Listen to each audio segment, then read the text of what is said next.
जी से सीधा सवाल पूछने का ताकत बटोर लिया है। उन्होंने आखिरकार मोदी जी से सीधा सवाल भी कर लिया है। हिंदू मुसलमान पे, मुसलमानों को घुसपैठिया बोलने पे, विपक्ष के आवाज को दबाने पे और इस पे जो मोदी जी ने जवाब दिया है ना दोस्तों, सुन के आप दंग रह जाएंगे। वीडियो को आखिर तक जरूर देखिएगा दोस्तों। मोदी जी ने कैसे चुनावी पकड़ा ही पलट दिया है रूबिका लियाकत के सवालों पे। नमस्कार, स्वागत है आपका देश नीति में।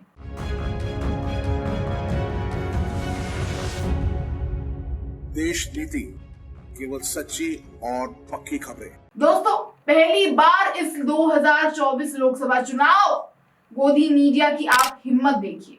दोस्तों, मोदी जी से सीधा न्यूज 18 की मशहूर पत्रकार और उससे भी ज्यादा मशहूर मोदी भक्त रूबिका लियाकत ने सवाल पूछ लिया है कि आपने मुसलमानों का जब जिक्र किया तो घुसपैठिया, ज्यादा बच्चे पैदा करने वाला, इसकी क्या जरूरत आन पड़ी।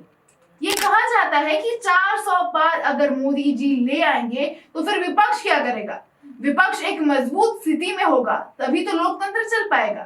आप क्या चाहते हैं कि सब आप ही के पास आ जाए। ये सब बेहतरीन सवाल दोस्तों रूबिका लियाकत के, लेकिन मोदी जी ने जैसा इन सवालों को पलट के पेश किया है, आप हैरान हो जाइएगा। तो देश का प्रधानमंत्री इतना झूठ कैसे बोल सकता है। मोदी जी ने घुसपैठिया वाली सवाल पे जो उन्होंने अपना जवाब दिया, वो बोलते हैं कि मैं हैरान हूं जी, किसी ने आपको कहा कि जब घर जाने वाले बच्चों की बात होती है तो सिर्फ मुसलमानों का नाम छोड़ देते हैं, तो हम मुसलमान के साथ अन्याय करते हैं। हमारे यहाँ गरीब परिवारों में भी यही हाल है, उनके बच्चों को पढ़ा नहीं पा रहे हैं, किसी भी समाज के हों, गरीबी जहां है वहां बच्चे भी ज्यादा हैं। तो आप कह रहे कि मुसलमान अलग था, ज्यादा बच्चे पैदा करने वाला अलग था। मैंने ना हिंदू कहा ना मुसलमान कहा, मैंने कहा कि भाई आप उतने ही बच्चे करो जिनका पार्लियामेंट पालन खत्म हो, सरकार को करना पड़े, ऐसी स्थिति मत करो। मैं जिस दिन हिंदू मुसलमान करूंगा उस दिन मैं सार्वजनिक जीवन में रहने योग्य नहीं रहूंगा और मैं हिंदू मुसलमान नहीं करूंगा। दोस्तों, मतलब कोई तो अंत होगा झूठ बोलने का। ये वीडियो देखिए, मोदी जी अपने ही बातों से पलट गए। और पहले जब उनकी सरकार थी उन्होंने कहा था कि देश की संपत्ति पर पहला अधिकार मुसलमानों का है। इसका मतलब ये संपत्ति इकट्ठी करके किसको बांटेंगे? जिनके ज्यादा बच्चे हैं उनको बांटेंगे। घुसपैठियों को बांटेंगे। क्या आपकी मेहनत की कमाई का पैसा घुसपैठियों को दिया जाएगा? मतलब साफ साफ मोदी जी बोल रहे हैं कि देश की संपत्ति घुसपैठियों को दे देंगे, ज्यादा बच्चे पैदा करने वालों को दे देंगे। और अब देखिए, पत्रकार के मुंह पे साफ सफेद झूठ बोल रहे हैं और रूबिका जी एक बार फिर दंग होकर देखती रह गई। फिर आगे मोदी जी ने क्या कहा वो भी सुनिए। वो कहते हैं, ये मेरा संकल्प है, अगर मैं घर देता हूं, सैचुरेशन की बात करता हूं, 100% डिलीवरी, इसका मतलब हुआ गांव में मानो 200 घर है, कौन समाज है, कौन जाति है, कौन धर्म है ना, उन 200 घरों में अगर 60 लाभार्थी है तो उन 60 लाख लोगों को मिलना चाहिए। और जब मैं 100% सैचुरेशन का मतलब होता है वह सच्चा सामाजिक न्याय है, वह सच्चा सेक्युलरिज्म है। जब आप उसमें करप्शन की संभावना नहीं रहती तो आप लोग को मालूम है भाई, भले उसको मंडे को मिला है ना, अगले मंडे को मेरा नंबर लग जाएगा। दोस्तों, मुसलमानों की स्थिति आज इस देश में क्या हो गई है ये खुद मोदी जी बताते हैं। वो खुद अक्सर बोलते रहते हैं, खुल के बोलते हैं कि उनके लिए उनकी 2 आंखें हिंदू को देखती है और मुसलमानों पे उनकी नजर शायद अब चुनाव से ठीक पहले थोड़ी अगर जाती हुई दिख रही है तो आप कह सकते हैं।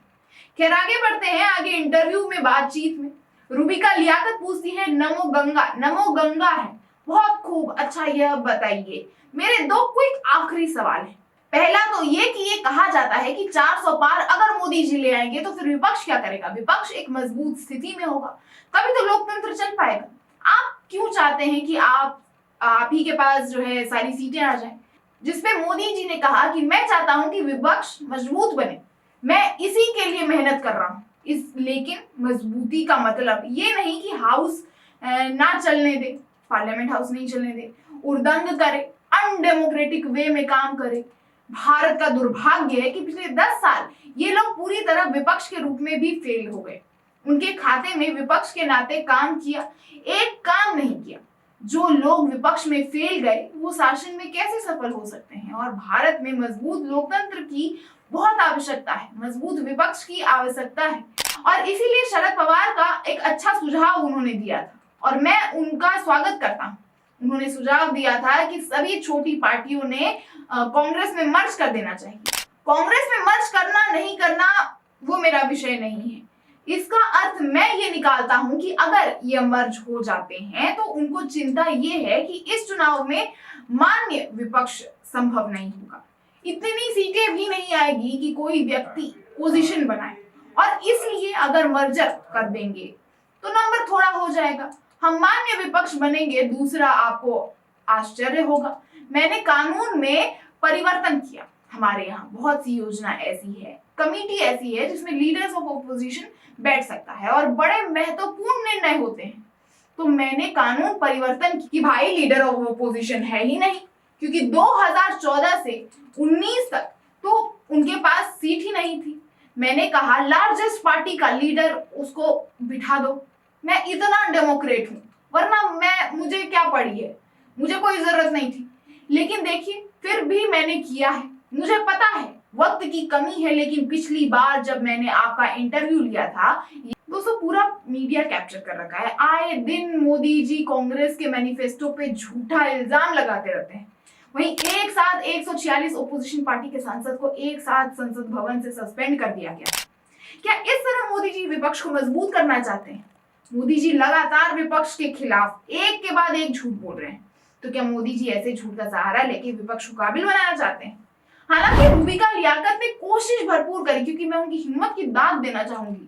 उन्होंने सवाल किया, लेकिन मोदी जी ने जैसे जवाब में झूठ मिला के उन्हें परोसा, वो फिर अपने गोदी मीडिया स्वरूप में बेचारी आ गई। वही एक सवाल, एक मामूली सवाल जो सभी जो है गोदी मीडिया करते हैं कि आप में इतनी एनर्जी कहाँ से आती है, आप सुबह इतने बजे उठते हैं, आप रात में इतने बजे तक जागते हैं, आप इतना काम करते हैं, कैसे कर लेते हैं, ये करते हैं, वो करते हैं। दोस्तों एक सेकंड के लिए लगा कि गोदी मीडिया अब सरकार से भी सवाल पूछने लायक खुद को खड़ा कर रही है, लेकिन अफसोस नाउम्मीदी के अलावा कुछ हाथ नहीं लगा। आपको कैसा लगा? आपने पूरा इंटरव्यू का जो बातचीत आपने सुना, पूरे इंटरव्यू के बारे में तो नहीं बता पाई, लेकिन जो मेजर पार्ट थे वो जरूर मैंने आपको बताया है।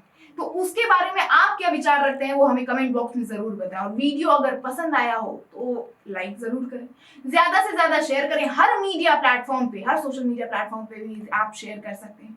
बाकी चुनाव के सारे अपडेट्स के लिए आप देश नीति को सब्सक्राइब कर लें। बाकी आप देख रहे हैं देश नीति में आपके साथ गेटी भाटिया। देखते रहे सच्ची और बेबाक पत्रकारिता देश नीति के साथ। धन्यवाद। वंदे मातरम।